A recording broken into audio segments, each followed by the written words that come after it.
Extract the seed of 3 avocados and look what happens. Fruits are a source of food that helps keep us strong and healthy. There are many spells with fruits.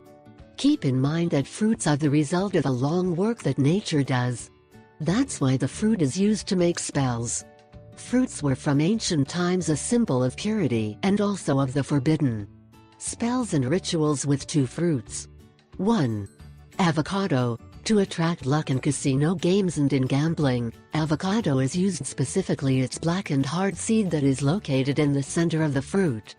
To do this, the seed of 3 avocados must be extracted one Sunday. Then, it should be left in the open for 3 nights when there is a full moon.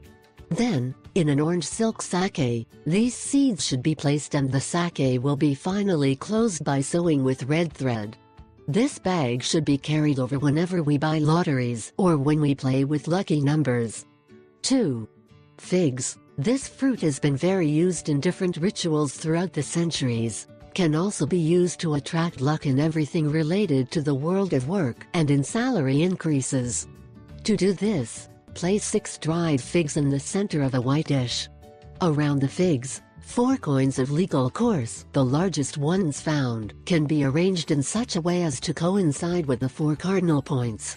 Then, we will write on a paper cut in triangle form the work desire that we want to achieve and place it under the plate with figures. Every day the figs will be turned clockwise a quarter of a turn.